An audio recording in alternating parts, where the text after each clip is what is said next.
Kasi abangan nyo po. Abangan nyo kasi malapit na. Malapit na makakausap natin at mai-interview natin uli si Yorme.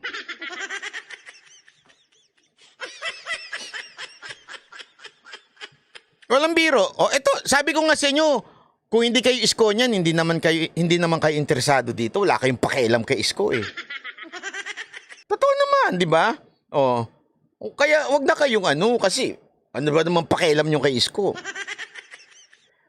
Kasi tinetext ko po si Yorme, sabi ko, boss, magano naman tayo, i-interview naman kayo namin sa SMN na hindi basta tungkol lang sa mga nagawa nyo sa Maynila, anong plano ninyo? Sabi niya, malapit na. Sige. Malapit na. Tama, not so fond of Yorme. Kaya nga, you won't find this interesting. So, ako kasi ayoko kasing nakakasakit ng tao eh. Ayoko yung nasasayang ko oras ng tao. Ayoko ng ganun. Kasi ako ayoko sinasayang din yung oras ko. So, ayoko yung sinasayang ko yung oras ng tao. So, sinasabi ko na kagad, ang pag-uusapan natin si Yorme, ha? Kayo ba, excited kayo sa pag na-interview namin si Yorme? Excited ba kayo na malaman ko ano ang plano ni Yorme sa susunod na eleksyon?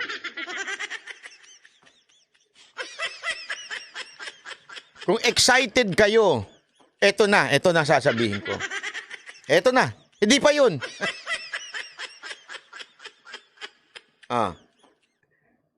Eto yun ha. Okay na, siguro naman nasala na natin ha. Gusto ko kasi mga alam nyo mga kaibigan, ito seryoso na to. Wala nang tawa to. Patay mo na nga yan tawa. Tapon mo na. Sunugin mo na yan. Sunugin mo na. Ito. Seryoso na to.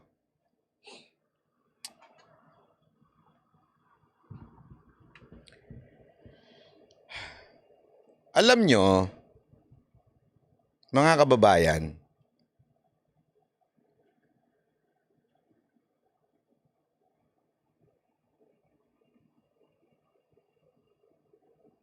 nag-uusap kami nung ilang tao na dahil doon sa interviews nung Tuesday, di ba? Medyo maraming nagalit. Kasi nga, magkakaiba kami. Siga Coach Oli, Boss Dada, at saka ako. Magkakaiba kami ng pananaw. Kasi hindi kami nag-uusap. Anong side mo? Sa katunayan, ayoko, before the SMNI, hindi ako nagsasalita. Nag-o-observe lang ako. Kasi nga, sabi ko nga,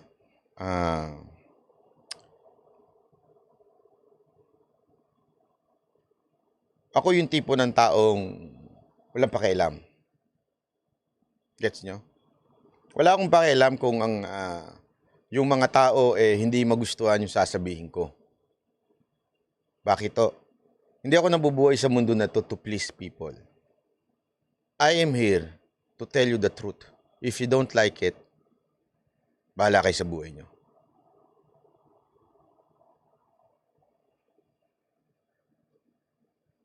Tandaan nyo kayong mga iskonyan. Tandaan nyo kayong mga nanindigan noong 2022. Nakikinig kayo? Sino dito yung mga nanindigan noong 2022? Lahat ng pagyuyurak, lahat ng galit, lahat ng pagmumura ng mga tanso, tinanggap natin yan.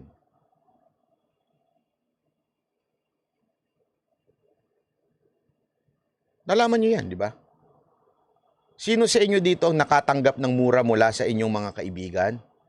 Sino sa inyo dito ang nakatanggap ng mura mula sa inyong mga mahal sa buhay at kamag-anak? Sino sa inyo? Sino sa inyo dito ang nagsabi ng ayoko na sa politika nung natalo si Isko? Sino sa inyo nang ganun? Sino sa inyo dito ang na-down nung natalo si Isko? Kasi pinaglaban natin si Isko eh. Kaya nga, ngayon ang kinakausap ko, yung mga totoong Isko niyan. Alam nyo yung nararamdaman ko, nararamdaman nyo rin. Kasi kayo ang mga tunay na Isko niyan. Diba? Lahat tayo nun eh. Sumama ang loob, na-depressed,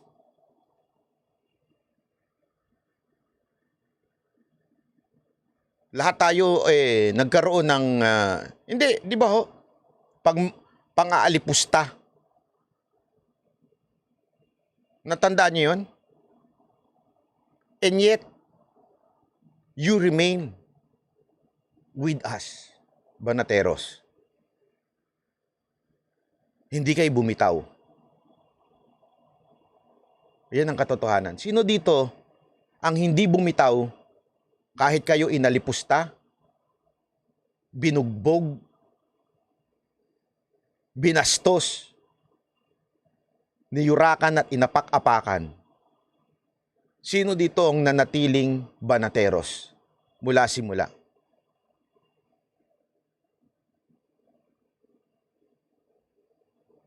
Di ba kayo? Kaya kayo ang kinakausap ko. Kayo ang nakakaintindi. Di ba? Kayo ang nakakaintindi ng pinagdadaanan natin. And I don't give a fuck doon sa mga opinyon ng mga sarado isip. Tandaan niyo yan.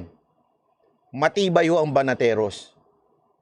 Kasi may mga naririnig ako dyan. Wala kayo mga Banateros kayo. Galit kayo kay Maharlika dahil insecure kayo kay Maharlika. Hindi. Wala kami pakialam. Puta, inapak-apakan nyo nga kami nun eh. Binastos nyo nga yung namin eh. Kandidato namin eh. Winalang niya nyo nga eh. Diba? Wala kami pakialam sa inyo. Wala kami pakialam. Kami solido. Hindi kami nagbabago. Kayo ang pabago-bago. Nung hindi kayo nabigyan ng pagkakataon, nagpalipat-lipat kayo. Pero itong mga kausap ko ngayon, yung mga tunay na Banateros, tunay na mga Isko niyan, hindi kayo nagpalipat-lipat. Na-appreciate ko yan. Kaya asahan nyo, hindi magbabago ang Banateros. Asahan ninyo na kami ay nanantiling nandito at doon lang tayo sa katotohanan. Nagsama-sama tayo dahil sa isang bagay. Tandaan nyo to ha. Saan tayo nagsama-sama? Sa isang bagay lang. Ano ho yun? Dahil seryoso tayo. Dahil naniniwala tayo, ang kailangan nating Pangulo ay isang Pangulong may karanasan, isang Pangulong merong resulta, isang Pangulong makatotohanan. Kaya tayo nagsama-sama. Di ba? Gusto natin, marami sa atin. Marami sa atin ha. Gusto kasi yung ginawa ni Pangulong Duterte at nakita natin kay Yorme yung ginawa ni Pangulong Duterte. Nakita natin yon sa buhay ni Yorme. Kaya nga, anong tema natin nun? Panalo. Lahat posible. Di ba? Posible. Ganun tayo nun eh. Posible. Kanina, nagsasalita ako ng ganun kasi hindi naman nun nakikinig yung iba. Pagpasensyahan nyo na kung parang naguluhan kayo, pero hindi naman kasi sila nakikinig kaya wala akong pakialam. Sinasakyan ko lang yung katangahan nila. Anyway, tanga naman sila eh. Araw-araw natin silang tangahin. Let's mock their stupidity. Tayo, doon tayo sa totoo. Tignan ninyo. Tanungin ko kayo. Unang bugso ng damdamin ng bawat Pilipino after the hearing. Galit na galit kay Bato. Sa katunayan, medyo sinabihan ako nung dalawa. Hinay-hinay ka. Alam namin, mainit na naman ang ulo mo. Sinabihan talaga ako. Hinay-hinay ka. Kasi alam nilang babanat na naman ako. Pero wala akong pakialam. Wala akong pakialam. Dahil I will stand on the truth. Ang totoo, mahina si Bato pero hindi siya bayaran. Tingnan nyo ngayon, halos lahat ng SMNI angkor. Pansinin nyo, yun ang komento, hindi bayaran si Bato. Ano nangyari? Napuwersa si Ale mag-sorry. Tama, mali. Di ba ho? Napuwersa yung babae na yun mag-sorry kay Bato. Kasi tama naman si Bato eh. Seryoso naman siya. Maybe he is not good. Tama, mali. Ako din. Naniniwala ako na in terms of ability in questioning a witness or a resource person, hindi siya magaling. Naniniwala ko dun. But it doesn't mean bayaran siya. That's the problem with the Filipinos ngayon. Pag hindi sumang-ayon, bayaran na kagad. Pag hindi sumang-ayon, inggit na kagad. Pag hindi sumang-ayon, bitter na kaagad. Mga kababayan, kayong mga isko niyan, inaasahan kong huwag magpadala sa ganong klaseng utak. Dahil kayo, matalino kayo, kaya nga kayo nag-isko eh. Di ba? Kaya kayo nag-isko kasi ginamit nyo ang utak nyo kaysa sa puso ninyo. So sana, I wish, every time there's an issue, wag lang kayong sumang-ayon dahil lang yun ang flow o yun lang ang nakita ninyo at nabugso ang damdamin ninyo. Nagalit kagad kayo kay Bato. Naintindihan natin? Hindi ko kaano-ano si Bato. Sa katunayan, may mga hindi ako gusto sa kanya. And yet, let's be fair with the person, to that person. Bakit to? Bayaran? Alam mo ba na bago pa tayong lahat maging DDS, DDS na yan? Tapos sasabihan natin siyang bayaran? That's unfair. Now you understand kung bakit sumama ang loob niya. Ulitin ko ha, wala pa tayong lahat na DDS dito. Nasa tabi na ni Duterte yan. Hindi aalis sa tabi ni Duterte yan. Maniwala kayo sa hindi. Kaya nga tingnan mo, anong kumpas ng mga tunay na malapit kay Duterte na katulad ni Panelo? Di ba kinampihan siya? Sino ang mga bumanat kay Bato? Yung mga tanso. Yung mga nambudol. Na ngayon, pretending to be for the country. How dare are you? Pretending to be for the country. Pero nung kailangan namin kayo, nung 2022, where are you? Honestly, binabanatan nyo kami. Sorry kung sa tingin nyo magpapadala ako, hindi. Kaya naniniwala ako na kayong mga isko niyan ang maaasahan ko na hindi magpapadala. Dahil naranasan nyo na yan eh. Sa katunayan, kausap ko si Anharot at saka si Jay sa isang GC. Sabi ko nga sa kanila, kasi binanatan si Jay. Sabi ko lang kay Jay, simple lang, Jay, wag mo akong ididepensa, wag mo akong susundan ng pananaw. Kung anong laman ng puso mo, dun ka. You will never get parang distracted sa buhay kung yung puso mo ang sinusundan mo. At sabi ko din kay Anharot, alam mo, yung mga nambabash sa atin, sila rin naman yung nambabash sa atin noon eh. Anong pinagbago? Wala! Sila rin yung nambabash sa atin, sila rin yung nangaapak sa atin noon. Sila rin yung nang mamalipusta sa atin noon. Tapos, nabudol sila, na-realize nila na mali sila, tapos magagalit uli sila sa atin? How dare you? English yun, ha? Diba? Kaya huwag kayong magpapadikta. Sabi ko sa inyo, ako ipaglalaban ko kung ano ang tama. Hindi dahil kung ano ang gusto ng nakakarami. Anong pakialam ko kung 30,000 na nanood sa kanya? Anong pakialam ko? 31 million nga kayo nun eh. Nagets nyo? 31 million nga kayo nun. Kami, 1 million lang.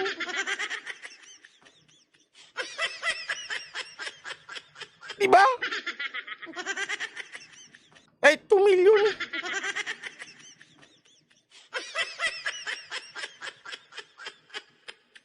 Na-realize nyo ba yun? 31 million sila, tayo 2 million lang.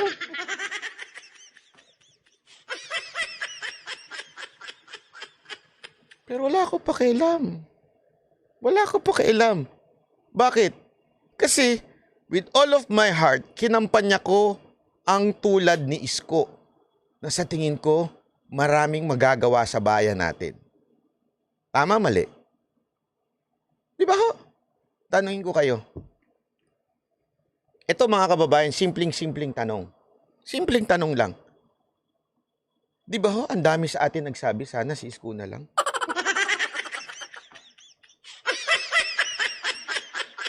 Ang ganda sana na naging bayan natin. Oh.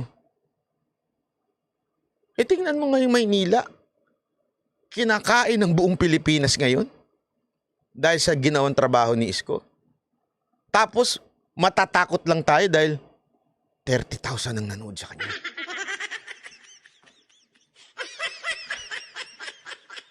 Wala sa akin yan. 31 million nga yun ang api sa atin nun eh. Halos pandirian tayo nun eh. Tama, mali? Diba? Halos araw-araw tayo, talunan kayo, talunan eh. Tama, mali? O taas tayo nun. Noon nga eh. Pero tuloy lang tayo. Tuloy lang tayo. Tama? Tuloy lang tayo. Sino ngayon ang tama?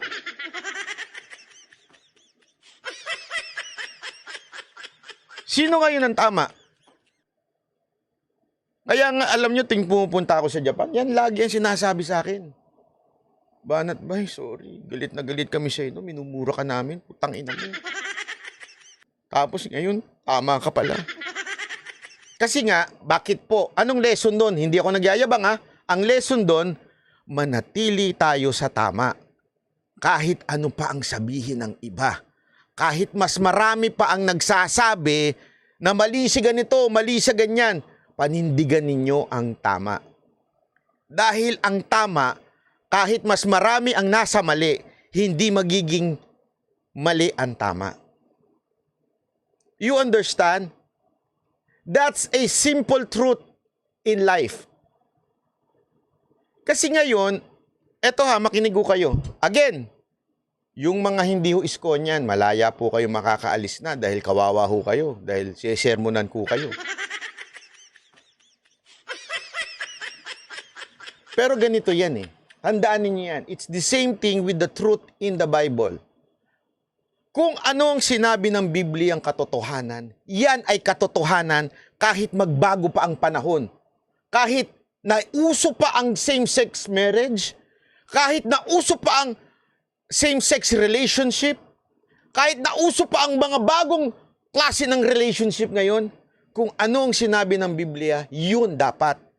Kasi minsan, ang katotohanan, ang truth, binabago yan, minamanipulate yan, depende sa henerasyon. Pero kung ano ang naandoon, mananatili yan. That is the Word of God. The Word of God will never be wrong. Kung ano yung sinabi dyan, it will come to fulfillment. That's the truth. The same thing with life. If it is the truth, it will never change. The truth is truth. Whether mas marami ang kumampi sa mali, the truth will still remain the truth. You understand? Kaya wag ho tayong papatinag. Wag ho tayong papatinag, panindigan natin kung ano yung nangyayari ngayon. Bakit ko minamaliit yung pideya-pideya na yan, yung drug? Nangyari na yan eh. 2022, sinabi na ni Duterte yan. Walang naniwala. Kokonti, 2 million. Ang naniwala, yung iba, hindi naman totoo yan. Lumabas na naman, sinabi ni Duterte, bangag yan. Wala pa rin naniwala. So, what are we doing on this issue of PIDEA? Ito nga ang tanong ko dyan eh. Ito ang tanong ko dyan. Anong endgame? Okay. Anong endgame? Tama. Sinabi ni Bato. Totoo yung dokumento na yan. Tapos, wala, totoo. Ano na patunayan? Yung sinabi ni Pangulong Duterte noong 2022. Nagbago? Hindi. Nagbago tao? Hindi. Ano nangyari? Naging toxic lang tayong mga lumalaban sa gobyerno.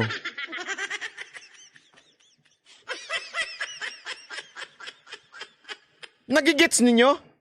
Instead nakakabuti yung paulit-ulit na issue na yan, naging toxic lang tayo. Wala nang nakikinig sa atin. Tama, mali.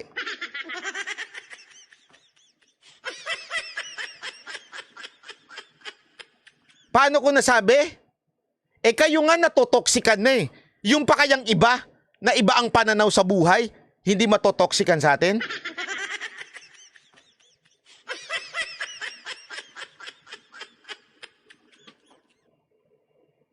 So are we going to do the same thing over and over and over and over and over and over and over again and expect different result? Anong tawag sa atin? Insane in the membrane. Insane in the membrane. Insane in the membrane. Di ba?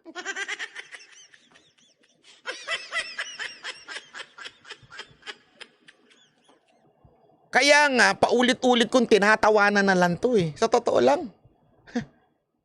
Nasisira lang ang diskarte natin eh.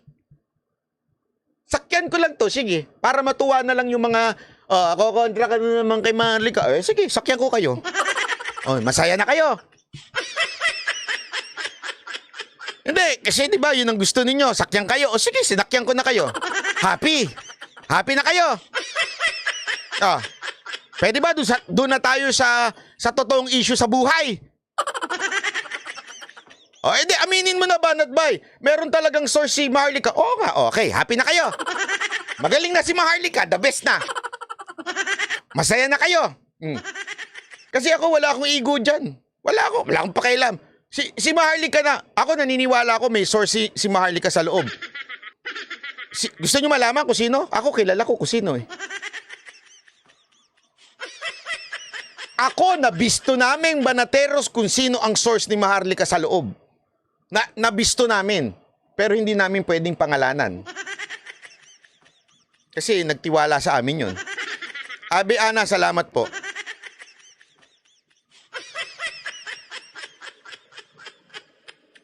Oo. Kaya ako naniniwala na totoo yung sinasabi ni Maharlika. Kasi nga po, kilala ko yung source niya eh. Hindi ko na kailangan sabihin. Gamitin nyo lang ang utak nyo. Malalaman nyo kung sino. Tandaan ninyo, every time na merong nilalabas ang Banateros, lumalabas sila.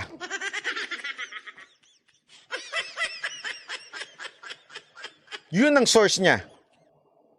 Kaya sigurado yung source niya. Legit yung source niya. Legit yung puting ahas niya. Wala akong problema dun. Ang problema ko, alam mo ko ano?